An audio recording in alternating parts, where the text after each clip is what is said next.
V5 ನ್ಯೂಸ್ಗೆ ಸ್ವಾಗತ. ನಾನು ನಿಮ್ಮ ಲಕ್ಷ್ಮೀ ಶ್ರೀನಿವಾಸ್. ನಾಳೆ ಯುವ ಕಾಂಗ್ರೆಸ್ನ ಹೊಸ ಪದಾಧಿಕಾರಿಗಳ ಪದಗ್ರಹಣ ಕಾರ್ಯಕ್ರಮ ಹಮ್ಮಿಕೊಳ್ಳಲಾಗಿದೆ. ಮಾಸ್ತಿಯ ಬಸ್ ಸ್ಟ್ಯಾಂಡ್ನಲ್ಲಿ ಕಾರ್ಯಕ್ರಮಕ್ಕೆ ಸಕಲ ಸಿದ್ಧತೆಗಳು ನಡೀತಾ ಇದೆ. ಇದರ ಒಂದು ಅಧ್ಯಕ್ಷತೆಯನ್ನು ವಹಿಸಿ ಕಾರ್ಯಕ್ರಮ ಯಾವ ರೀತಿಯೆಲ್ಲ ನಡಿಬೇಕು, ಯಾವ್ಯಾವ ಟೈಮ್ಗೆ ಏನೇನೆಲ್ಲ ನಡಿಬೇಕು ಅಂತ ಕಾರ್ಯಕ್ರಮದ ಸಿದ್ಧತೆಗಳನ್ನು ಅಲ್ಲೇ ನಿಂತು ಕಾರ್ಯಕ್ರಮ ಹೇಗೆ ನಡಿಬೇಕು ಅಂತ ಎಲ್ಲ ಪ್ಲಾನಿಂಗ್ ಮಾಡ್ಕೊಳ್ತಾ ಇದ್ದಾರೆ.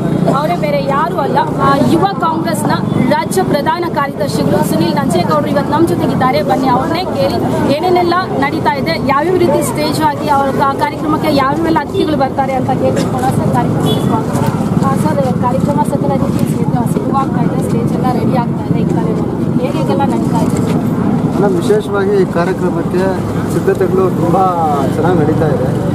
ವಿಶೇಷವಾಗಿ ಈ ಕಾರ್ಯಕ್ರಮದ ಯಶಸ್ಸಿಗೆ ಶ್ರಮಿಸ್ತಾ ಇರ್ತಕ್ಕಂಥವ್ರು ಯುವಕರು, ನಮ್ಮ ತಾಲೂಕಿನ ಯುವಕರಾಗಿರ್ಬೋದು, ನಮ್ಮ ಮಾಲೂರು ತಾಲೂಕಿನ ನಮ್ಮ ಎಲ್ಲ ಕಾರ್ಯಕರ್ತ ಬಂಧುಗಳಾಗಿರ್ಬೋದು, ಈ ಕಾರ್ಯಕ್ರಮಕ್ಕೆ ತುಂಬ ಸಪೋರ್ಟ್ ಕೊಟ್ಟು ತುಂಬ ಅವರ ಸಮಯವನ್ನು ಒತ್ತು ಕೊಟ್ಟು ಈ ಕಾರ್ಯಕ್ರಮನ ಯಶಸ್ವಿಗೊಳಿಸಬೇಕು ತುಂಬ ಪ್ರಯತ್ನ ಸರ್. ಈಗ ಇದೀಗ ಎಲೆಕ್ಷನ್ಸ್ ಬಂದು ತಾಲೂಕು ಪಂಚಾಯತಿ, ಗ್ರಾಮ ಪಂಚಾಯತ್ ಮತ್ತು ಜಿಲ್ಲಾ ಪಂಚಾಯತ್ ಮತ್ತು ನಗರಸಭೆ ಪಂಚಾಯತ್ ಎಲ್ಲ ಎಲೆಕ್ಷನ್ಸ್ ಬರೋದ್ರಿಂದ ಬೂತ್ ಮಟ್ಟದಿಂದ ಕಾರ್ಯಕರ್ತರನ್ನು ಸಂಘಟನೆ ಮಾಡಬೇಕು. ನೀವು ಆ ಕೆಲಸನ ಮಾಡ್ತಾ ಇದ್ದೀರಾ, ಆದರೆ ಮಾಡ್ತಾ ಇದ್ದ ಯಾವ ರೀತಿ ಮಾಡ್ತಾ ಇದ್ದೀರಾ? ಹೌದು, ಈಗಾಗಲೇ ನಾವು ಬೂತ್ ಮಟ್ಟದಲ್ಲಿ ನಮ್ಮ ಏನೋ ಒಂದು 10 ಜನ ನಾವು ಬೂತ್ ಏಜೆಂಟ್ಸ್ ಅಂತ ಮಾಡಬೇಕು ಅಂತ ನಾವು ಈಗಾಗಲೇ 3 ಸಭೆಯನ್ನು ಕರೆದು ನಮ್ಮ ಏನು ಪದಾಧಿಕಾರಿಗಳು 14 ಜನ ಪದಾಧಿಕಾರಿಗಳು 14 ಜನ ಪದಾಧಿಕಾರಿಗಳನ್ನ ಈಗಾಗಲೇ 3 ಸಭೆ ಕರೆದು ಅವ್ರಿಗೆ ಆಲ್ರೆಡಿ ಇನ್ಸ್ಟ್ರಕ್ಷನ್ಸ್ ಕೊಟ್ಟಿದ್ದೀನಿ. ಅದೇ ರೀತಿ ಅವ್ರನ್ನ ನನ್ನ ಜೊತೆಗೆ ಹಾಕ್ಕೊಂಡು ಪ್ರತಿ ಬೂತ್ ವಾರು ನಾನೇ ಓಡಾಡಿ ನಮ್ಮಲ್ಲಿ ಬರ್ತಕ್ಕಂಥ 250 ಬೂತನ್ನು ಕೂಡ ನಾನೇ ಒಂದು 10 ಜನ ಪದಾಧಿಕಾರಿಗಳನ್ನ ನೇಮಕ ಮಾಡಿ ಅಲ್ಲೂ ಕೂಡ ಯುವ ಕಾಂಗ್ರೆಸ್ನ ಬಲಪಡಿಸಿ ಮುಂದಿನ ದಿನಗಳಲ್ಲಿ ಅಷ್ಟೇ ಅಲ್ಲ ನನ್ನ ಕಾರ್ಯ, ಮುಂದಿನ ದಿನಗಳಲ್ಲಿ ಯುವಕರಿಗೂ ಏನೋ ಬರ್ತಾ ಇರ್ತಕ್ಕಂಥ ಲೋಕಲ್ ಬಾಡಿ ಎಲೆಕ್ಷನ್ಸ್ ಅಂದರೆ ZPTP ಆಗಿರ್ಬೋದು, ಗ್ರಾಮ ಪಂಚಾಯತಿ ಎಲೆಕ್ಷನ್ಸ್ ಆಗಿರ್ಬೋದು, ಅದೇ ರೀತಿ APMC ಎಲೆಕ್ಷನ್ಸ್ ಆಗಿರ್ಬೋದು, ಮುನ್ಸಿಪಲ್ ಎಲೆಕ್ಷನ್ಸ್ ಆಗಿರ್ಬೋದು, ಎಲ್ಲದರಲ್ಲೂ ಯುವಕರ ಸಪೋರ್ಟ್ ಎಷ್ಟು ಇರ್ತದೋ ಅದೇ ರೀತಿ ಅವ್ರಿಗೂ ಅವಕಾಶಗಳನ್ನ ಮಾಡಿಸ್ಕೊಡುವಂಥ ಜವಾಬ್ದಾರಿ ನಮ್ಮ ಮೇಲಿದೆ. ಅದನ್ನು ನಾವು ಮಾಡ್ತೀವಿ. ಒಂದು ಕಾರ್ಯಕ್ರಮನ ನಾವು ಕಂಡಕ್ಟ್ ಮಾಡ್ತಾ ಇದ್ದೀವಿ, ಆ ಕಾರ್ಯಕ್ರಮದಲ್ಲಿ ಎಲ್ಲ ಆದಮೇಲೆ ಬಂದು ನಿಂತ್ಕೊಂಡು ಸ್ಟೇಜ್ ಮೇಲೆ ಹಂಗೆ ಮಾಡಿದೆ ಹಿಂಗೆ ಮಾಡಿದೆ ಅಂತ ಹೇಳೋದನ್ನ ನೋಡಿಲ್ಲ. ಆದರೆ ಕಾರ್ಯಕ್ರಮಕ್ಕೆ ಸ್ಟಾರ್ಟ್ ಆಗೋ ಮುಂಚೆ ಹಿಂದೆ ದಿನದಿಂದನೇ ಎಲ್ಲ ಪ್ರಿಪ್ರೇಷನ್ ಮಾಡ್ಕೊಳ್ತಾ ಇದ್ದಾರೆ. ಹೇಗೆ ಇದೆಲ್ಲ ಹೇಗೆ ಸಾಧ್ಯ? ಇಲ್ಲ, ಇದು ನನ್ನೊಬ್ಬನ ಶ್ರಮ ಅಲ್ಲ, ನನ್ನೊಬ್ಬನ ಕಾರ್ಯ ಅಲ್ಲ. ಇದಕ್ಕೆ ವಿಶೇಷವಾಗಿ ನಾನು ಹೇಳಿದ್ದು, ನಾನು ಮುಂಚೆನೇ ಹೇಳಿದ್ದೀನಿ, ಈ ಕಾರ್ಯಕ್ರಮ ಏನಾದರೂ ಇವತ್ತು ಯಶಸ್ವಿ ಆಗಬೇಕು, ನಾಳೆ ಯಶಸ್ವಿ ಆಗಬೇಕು ಅಂತಂದರೆ ಅದಕ್ಕೆ ವಿಶೇಷವಾಗಿ ನಮ್ಮ 14 ಜನ ಪದಾಧಿಕಾರಿಗಳು, ಯುವ ಕಾಂಗ್ರೆಸ್ನ ಪದಾಧಿಕಾರಿಗಳು, ನಮ್ಮ ಬ್ಲಾಕ್ ಕಾಂಗ್ರೆಸ್ ಅಧ್ಯಕ್ಷರುಗಳು, ನಮ್ಮ ಕೋಲಾರ ಜಿಲ್ಲಾ ಅಧ್ಯಕ್ಷರು, ಅದೇ ರೀತಿ ವಿಶೇಷವಾಗಿ ನಮ್ಮ ಮಾಲೂರು ತಾಲೂಕಿನ ಜನಪ್ರಿಯ ಶಾಸಕರು ಮತ್ತು ನನ್ನ ತಂದೆಯವರಾದಂಥ ನಂಜೇಗೌಡರು ಈ ಕಾರ್ಯಕ್ರಮಕ್ಕೆ ಒತ್ತು ಕೊಟ್ಟು ಈ ಕಾರ್ಯಕ್ರಮನ ಯಶಸ್ವಿಗೊಳಿಸೋಕ್ಕೆ ನಮ್ಮ ಜೊತೆ ಶ್ರಮಿಸ್ತಾ ಇದೆ. ತುಂಬ ಜನ ತಂದೆ ಹೆಸರು ಹೇಳ್ಕೊಂಡು ಬರ್ತಾರೆ, ಆದರೆ ನೀವು ತಂದೆ ಹೆಸರು ಹೇಳಿದ್ದೀರಾ, ನಿಮ್ಮ ಕೆಲಸ ನೀವೇ ಮಾಡಿಕೊಂಡು ರಾಜ್ಯ ಪ್ರಧಾನ ಕಾರ್ಯದರ್ಶಿಯಾಗಿ ನೀವು ಈ ಜನತೆಗೆ, ಮಾಲಿನ್ಯದ ಜನತೆಗೆ ಏನೇನೆಲ್ಲ ಮಾಡಬೇಕು ಅಂತ ಪ್ಲಾನ್ ಇದೆ ನಿಮಗೆ? ಈ ಕಾರ್ಯ ನಾನು ಮಾಡಬೇಕು ಅಂತಂದರೆ ನನಗೆ ಮೊದಲಿಗೆ ಸ್ಫೂರ್ತಿನೇ ನಮ್ಮ ತಂದೆ. ಅವ್ರು ನಡ್ಕೊಂಬಂಥ ದಾರಿನ ನಾವು ನೋಡಿದ್ದೀವಿ, ನಮ್ಮದು ಕಷ್ಟದ ಹಾದಿಗಳು ನಮ್ಗೆ ಗೊತ್ತು ಏನು ಅಂತ. ಆದ್ದರಿಂದ ನಾನು ಯುವ ಕಾಂಗ್ರೆಸ್ನ ನಮ್ಮೆಲ್ಲ ಪದಾಧಿಕಾರಿಗಳು ನಾನು ಅದನ್ನೇ ಮನವಿ ಮಾಡ್ತೀನಿ. ತುಂಬ ಕಷ್ಟದಲ್ಲಿ ನಾವು ಕಾಂಗ್ರೆಸ್ ಪಾರ್ಟಿ ಮುಂದೆ ಇದ್ದಾಗ ನಾವು ಕಾಂಗ್ರೆಸ್ ಪಾರ್ಟಿನೇ ಕಂಡಿದ್ದೀವಿ.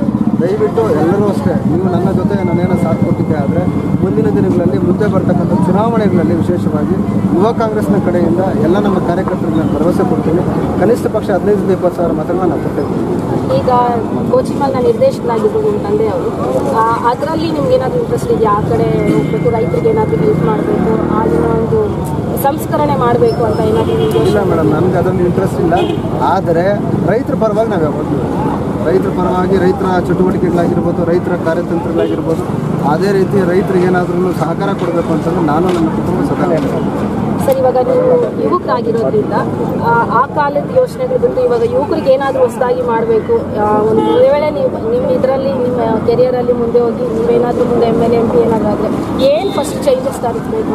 ವಿಶೇಷವಾಗಿ ನನ್ನ ತಾಲೂಕಿನಲ್ಲಿ ಆಗಬೇಕಾಗಿರ್ತಕ್ಕಂಥದ್ದು ವಿಶೇಷವಾಗಿ ನಮ್ಮ ಮಾಲೂರು ತಾಲೂಕಿನ ಯುವಕರಿಗೆ ಉದ್ಯೋಗದ ಅವಶ್ಯಕತೆ ಇದೆ. ನಮ್ಮ ಮಾಲೂರು ತಾಲೂಕಲ್ಲಿ ಸುಮಾರು ಇಂಡಸ್ಟ್ರಿಯಲ್ ಕಂಪನೀಸ್ ಇದ್ದಾವೆ, ಆದರೆ ನಮ್ಮ ಯುವಕರಿಗೆ ಉದ್ಯೋಗದ ಅವಕಾಶ ಸಿಗ್ತಾ ಇದೆ. ಅದನ್ನು ನಾನು ಯುವ ಕಾಂಗ್ರೆಸ್ನ ಅಂದರೆ ಮುಂದಿನ ದಿನಗಳಲ್ಲಿ ಯುವ ಕಾಂಗ್ರೆಸ್ನ ವತಿಯಿಂದ ಎಲ್ಲ ಕಂಪ್ನಿ ನಾವೇ ಪರ್ಸ್ನಲಾಗಿ ವಿಸಿಟ್ ಮಾಡಿ ಅವ್ರನ್ನ ರಿಕ್ವೆಸ್ಟ್ ಮಾಡಿ ನಮ್ಮ ವಿಶೇಷವಾಗಿ ನಮ್ಮ ಲೋಕಲ್ನ ಹುಡುಗರಿಗೆ ಸಾಧ್ಯವಾದಷ್ಟು ನಾವು ಕೆಲಸ ಮಾಡಿಕೊಡ್ಸೋದಕ್ಕೆ ಅದೊಂದು ವ್ಯವಸ್ಥೆ ಮಾಡ್ತೀವಿ. ಅದ್ರ ಜೊತೆಗೆ ಮುಂದಿನ ದಿನಗಳಲ್ಲಿ ಹೇಳಿದ್ನಲ್ಲ, ರಾಜಕೀಯವಾಗಿ ನಮ್ಮ ಯುವಕರು ಬೆಳಿಬೇಕು, ಅದಕ್ಕೆ ನಾನು ಅವ್ರಿಗೆ ಬೆನ್ನೆಲುಬಾಗಿ ನಿಂತು ಅವ್ರಿಗೆ ಸಹಕಾರ ಮಾಡ್ತೀನಿ. ಬೆಲೆ ಏರಿಕೆಯ ಒಂದು ಬಿಸಿ ಜನರ ಮೇಲೆ ತಟ್ಟಿದೆ. ಇದರಿಂದ ಆಡಳಿತ ಪಕ್ಷ ಕಾಂಗ್ರೆಸ್ಸಿಂದಾನೇ ಇಷ್ಟೆಲ್ಲ ಬೆಲೆ ಏರಿಕೆ ಮಾಡಿರೋದು ಅಂತ ಜನ ಅನ್ಕೊಳ್ತಿದ್ರೆ, ಇದ್ರ ಬಗ್ಗೆ ನಿಮ್ಮ ಒಪಿನಿಯನ್? ಇದೇನಾದರೂ ಎಲೆಕ್ಷನ್ಗೆ ರೇಟ್ ಕೊಡ್ಬೋದು? ಏನಾಗ್ಬಿಟ್ಟಿದೆ, ಸೋಷಿಯಲ್ ಮೀಡಿಯಾ ಅನ್ನೋದು BJP ಒಂಥರ ಬೀಜಾಟ ಮಾಡ್ತಿದ್ದಾರೆ. ಸೋಷಿಯಲ್ ಮೀಡಿಯಾ ಬರೀ ಏನೋ ಬಿ ಜೆ ಪಿ ಅಡ್ವರ್ಟೈಸ್ಮೆಂಟ್ಸು ಅದೇ ಇದೇ ಆಗಿಬಿಟ್ಟಿದೆ. ಅದೇ ಜನರು ಒಂದು ಅರ್ಥ ಮಾಡ್ಕೊಬೇಕು. ಬೆಲೆ ಏರಿಕೆ ಕಾರಣ ಕಾಂಗ್ರೆಸ್ ಸರ್ಕಾರ ಅಲ್ಲ, ಇಲ್ಲ ಕಾಂಗ್ರೆಸ್ ಗೌರ್ಮೆಂಟ್ ಅಲ್ಲ.